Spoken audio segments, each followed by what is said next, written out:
reading Chapter 4 of Fablehaven, The Hidden Pond. Rain pattered endlessly against the roof. Kendra had never heard such a noisy downpour. Then again, she had never been in an attic during a rainstorm. There was something relaxing about the steady drumming, so constant that it almost became inaudible without ever decreasing in volume. Standing at the window beside the telescope, she watched the deluge. The rain fell straight and hard. There was no wind, just layer upon layer of streaking droplets, blurring into a gray haze in the distance. The gutter below her was about to overflow. Seth sat on a stool in the corner painting.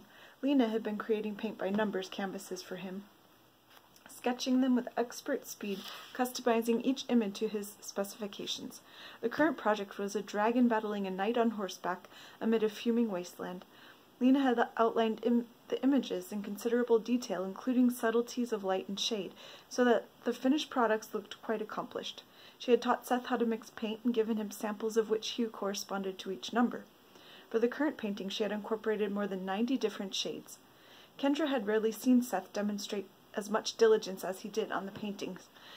After a few brief lessons on how to apply the paint, including the purposes of different brushes and tools, he had already finished a large canvas of pirates sacking a town, and a smaller one of a snake charmer diving away from a striking cobra. 2 impressive paintings in 3 days. He was an addict, and he was almost done with his latest project. Crossing to the bookshelf, Kendra ran a hand along the spines of the volumes. She had searched the room thoroughly, and had yet to find the last keyhole, let alone a secret passage to the other side of the attic. Seth could be a pest, but now that he had become immersed in his painting, she was starting to miss him. Maybe Lena would outline a painting for her. Kendra had turned down her initial offer since it sounded childish, like coloring, but the finished products looked much less juvenile than Kendra had anticipated. Kendra opened the door and descended the stairs. The house was dim and quiet, the rain more distant as she left the attic behind. She walked along the hall and down the stairs to the main floor. The house seemed too quiet. All the lights were out despite the gloom. "Lena?" There was no answer. Kendra went through the living room, the dining room, and into the kitchen. No sign of the housekeeper. Had she left? Opening the door to the basement, Kendra peered down the steps into the darkness. The stairs were made of stone, as if leading to a dungeon. "Lena?" she called uncertainly. Surely the woman wasn't down there without any light. Kendra went back down the hall and slid open the door to the study. Having not yet entered this particular room, she first noticed the huge desk cluttered with books and papers, the massive head of a hairy boar with jutting tusks hung mounted on the wall. A collection of grotesque wooden masks rested on a shelf. Golfing trophies lined another. Plaques decorated the wood-paneled walls, along with a framed display of military medals and ribbons. There was a black-and-white picture of a much younger Grandpa Sorensen, showing off an enormous marlin. On the desk, inside a crystal sphere with a flat bottom, was an eerie replica of a human skull no bigger than her thumb. Kendra slid the study door closed. She tried the garage, the parlor, and the family room. Maybe Lena had run to the store. Kendra walked out to the back porch, shielded from the rain by the overhang. She loved the fresh, damp scent of rainfall. It continued to come down hard, puddling around the garden. Where did the butterflies hide from such a downpour? Then she saw Lena, the housekeeper, knelt in the mud beside a bush blossoming with large blue and white roses, absolutely soaked, apparently weeding. Her white hair was plastered to her head, and her housecoat was drenched. "Lena?" The housekeeper looked up and smiled and waved. Kendra retrieved an umbrella from the hall closet and joined Lena in the garden. "You're sopping," Kendra said. Lena rooted out a weed. "It's a warm rain. I like being out in the weather." She stuffed the weed into a bulging garbage bag. "You're going to catch a cold." "I don't often take ill." She paused to stare up at the clouds. "It won't last much longer." Kendra tilted her umbrella back and gazed heavenward. Leaden skies in all directions. "You think? Wait and see. The rain will pass within the hour. Your knees are all muddy." "You think I've lost my marbles." The diminutive woman stood up and spread her arms wide, tilting her head back. "Do you ever look up at the rain, Kendra? It feels like the sky is falling." Kendra tilted the umbrella back again. Millions of raindrops rushed toward her, some pelting her face and making her blink. "Or like you're soaring up to the clouds," she said. "I suppose I should get you inside before my unusual habits rub off." "No, I didn't mean to disturb you." Back under the protection of the umbrella, Kendra wiped droplets from her forehead. "I guess you don't want the umbrella." "That would defeat the purpose. I'll be in shortly." Kendra returned to the house. She stole glances at Lena through the window. It was just so peculiar she couldn't resist spying. Sometimes Lena was working, sometimes she was smelling a blossom or stroking its petals, and the rain kept falling. Kendra was sitting on her bed reading poems by Shel Silverstein when the room suddenly brightened. The sun was out. Lena had been right about the rain. It had relented about 40 minutes after her prediction. The housekeeper had come inside, changed out of her wet clothes, and made sandwiches. Across the room, the painting of the knight charging the dragon was complete. Seth had gone outside an hour ago. Kendra was in a lazy mood. Just as Kendra returned her attention to the latest poem, Seth burst into the room, breathing hard. He wore only socks on his feet. His clothes were streaked with mud. "You have to come see what I found in the woods." "Another witch?" "No, way cooler." "A hobo camp?" "I'm not going to say, you just have to come see." "Does it involve hermits or lunatics?" "No people," he said. "How far from the yard?" "Not far. We could get in trouble. Besides, it's muddy out." "Grandpa's hiding a beautiful park in the woods," Seth blurted. "What?" asked Kendra. "You have to come see it. Put on galoshes or something." Kendra closed the book. The sunlight came and went, depending on the shifting clouds. A soft breeze ruffled the foliage. The wood smelled mulchy, scrambling over a damp, rotting log. Kendra shrieked when she saw a glistening white frog. Seth turned around. "Awesome!" "Try disgusting." "I've never seen a white frog," said Seth. He tried to grab it, but the frog took an enormous leap as he approached. "Whoa, that thing flew!" He checked the underbrush where the frog had landed and found nothing. "Hurry up," Kendra said, glancing back the way they had come. The house was no longer in sight. She could not shake the sick, nervous feeling in her stomach.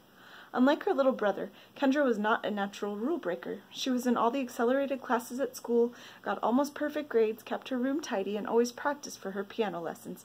Seth, on the other hand, settled for lousy grades, routinely skipped his homework, and earned frequent detentions. Of course, he was also the one with all the friends, so maybe there was a method to his madness. "What's the rush?" He took the lead again, blazing a trail through the undergrowth. "The longer we're gone, the more likely somebody will notice we're missing. It isn't much farther. See that hedge?"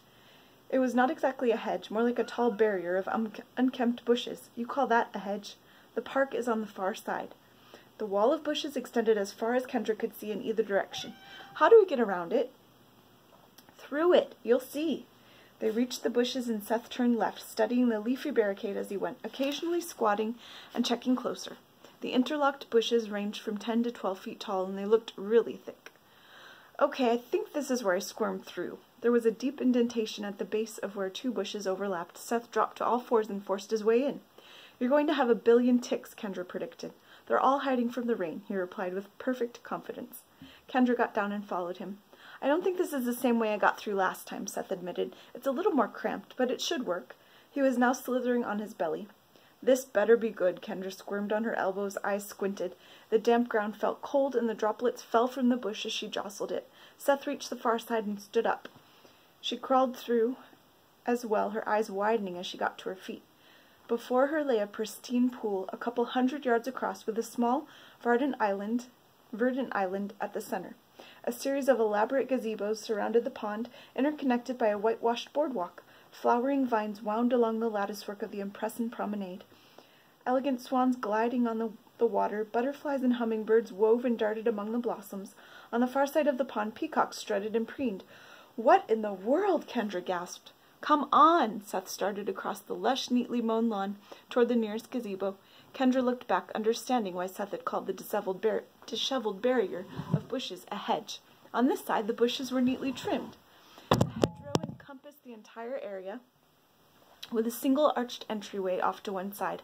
"Why didn't we come through the entryway?" Kendra asked, trotting after her brother. "Shortcut." Seth paused at the white steps leading up to the gazebo to pluck a piece of fruit from an espalier.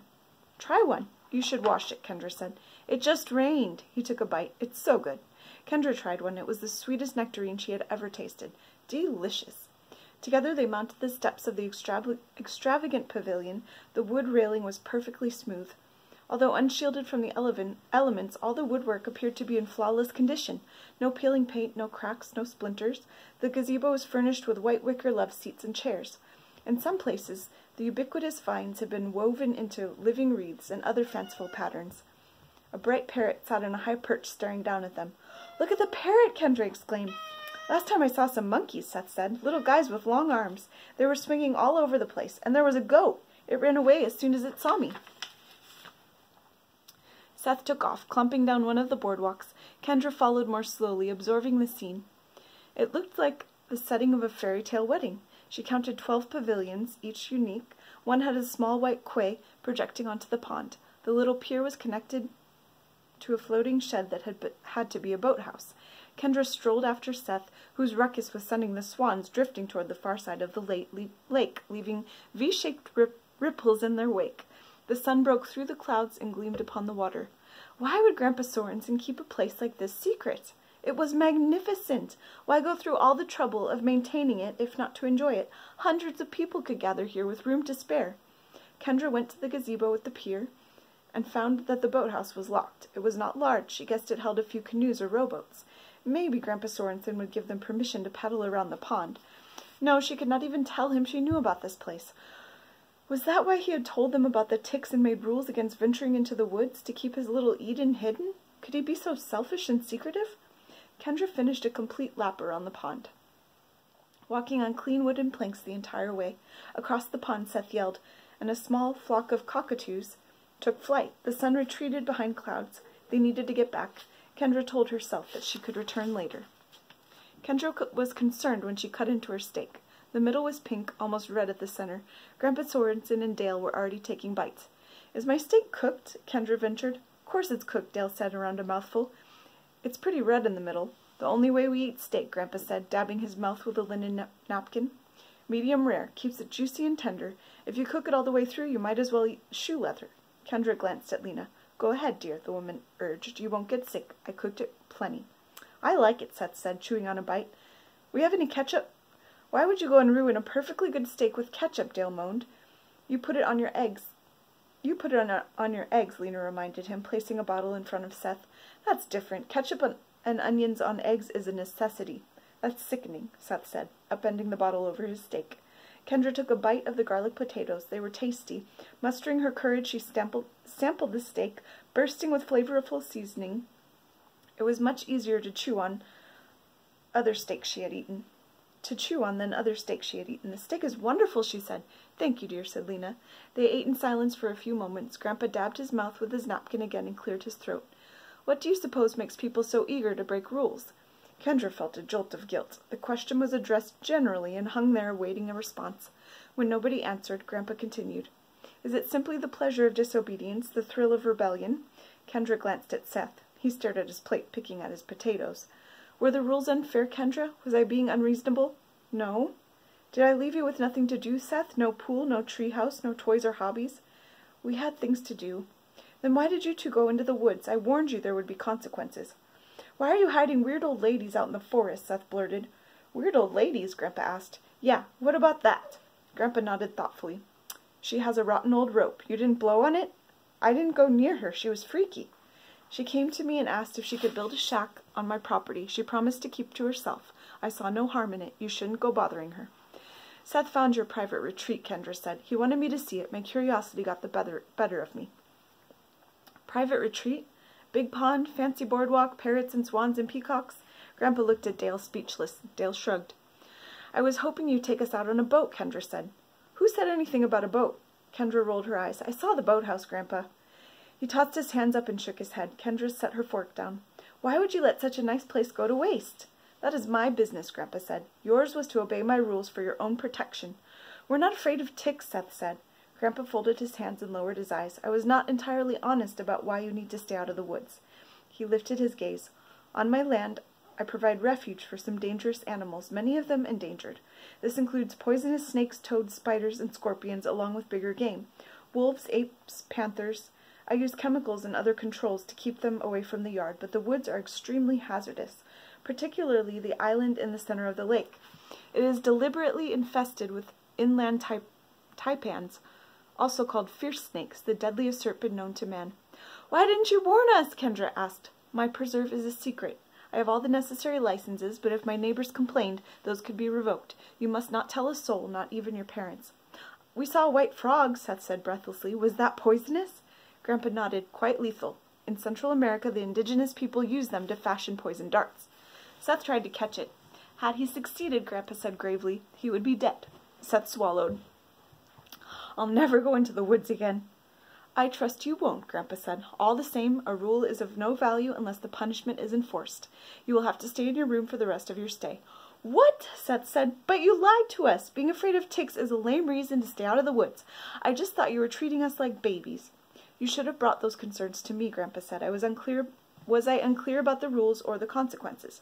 You were unclear about the reasons, Seth said. That is my right. I am your grandfather, and this is my property. I am your grandson. You should tell me the truth. You're not setting a very good example.